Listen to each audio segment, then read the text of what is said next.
नमस्कार।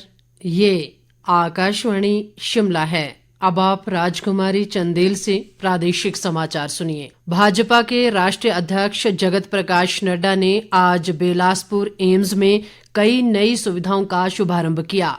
इस दौरान उन्होंने विश्राम सदन का भी शिलान्यास किया। नड्डा ने 4 करोड़ की लागत से बने 40,000 लीटर की क्षमता वाले लिक्विड मेडिकल ऑक्सीजन प्लांट और 30 करोड़ की लागत से एडवांस्ड रेडिएशन थेरेपी के लिए आधुनिक मशीनरी का शुभारंभ किया। इस अवसर पर केंद्रीय स्वास्थ्य मंत्री मनसुख मांडविया, केंद्रीय सूचना व प्रसारण और युवा सेवाएं व खेल मंत्री अनुराग सिंह ठाकुर और पूर्व मुख्यमंत्री व नेता प्रतिपक्ष जयराम ठाकुर सहित अन्य गणमान्य लोग मौजूद रहे। इस अवसर पर जगत प्रकाश नड्डा ने कहा कि एम्स अस्पताल प्रधानमंत्री नरेंद्र मोदी का प्रदेशवासियों के लिए सबसे बड़ा तोहफा है। उन्होंने कहा कि इस संस्थान का 3 अक्टूबर 2017 को शिलान्यास किया गया और 5 अक्टूबर 2022 को इसका लोकार्पण किया गया।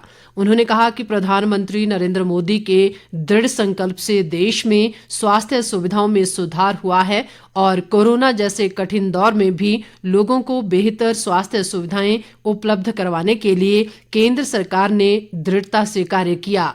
नड्डा ने एम्स में नई सुविधाओं के लिए केंद्रीय स्वास्थ्य मंत्री और ऊर्जा मंत्री आर.के. सिंह का आभार व्यक्त करते हुए कहा कि इससे पहाड़ी क्षेत्र के लोगों को इलाज की बेहतर सुविधा मिल सकेगी। नड्डा ने कहा कि प्रधानमंत्री नरेंद्र मोदी के नेतृत्व में देश ने स्वास्थ्य सहित हर क्षेत्र में तेज गति से विकास किया है। राज्य सरकार ने कांगड़ा जिले के विश्व प्रसिद्ध पौंग डैम वेटलैंड क्षेत्र में इस साल से खेतीबाड़ी करने की मंजूरी दे दी है।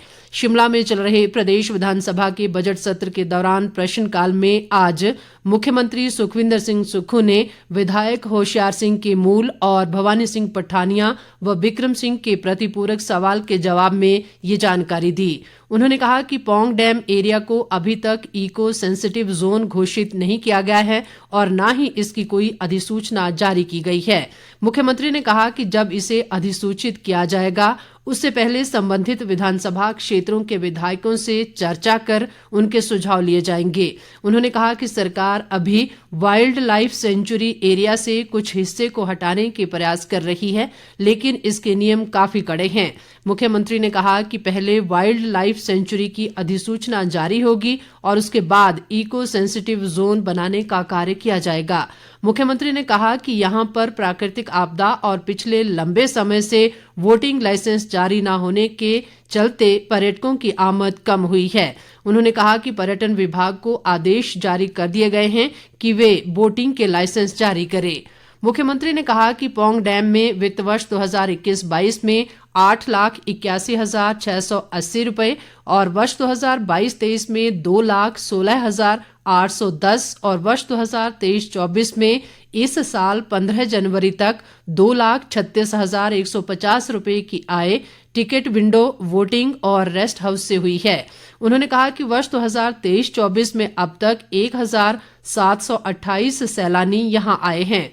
उद्योग मंत्री हर्षवर्धन चौहान ने कहा कि जल जीवन मिशन के तहत अभी तक 138 स्कीमों का कार्य अधूरा है। उन्होंने कहा कि इस कार्य को पूरा करने और बचे हुए पेयजल कनेक्शन जारी करने के लिए केंद्र सरकार से 2,000 करोड़ रुपए की मांग की गई है।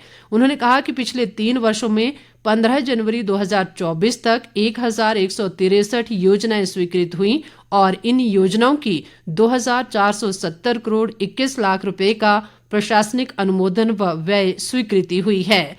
वे विधायक विपिन सिंह परमार, दिलीप ठाकुर और सुखराम चौधरी के संयुक्त सवाल का जवाब दे रहे थे। शिक्षा मंत्री रोहित ठाकुर ने कहा है कि राज्य सरकार प्रदेश के शिक्षण संस्थानों में विदेशी शिक्षण संस्थानों के ऑफ कैंपस संस्थान खोलने और उनके साथ सहयोग के लिए तैयार है।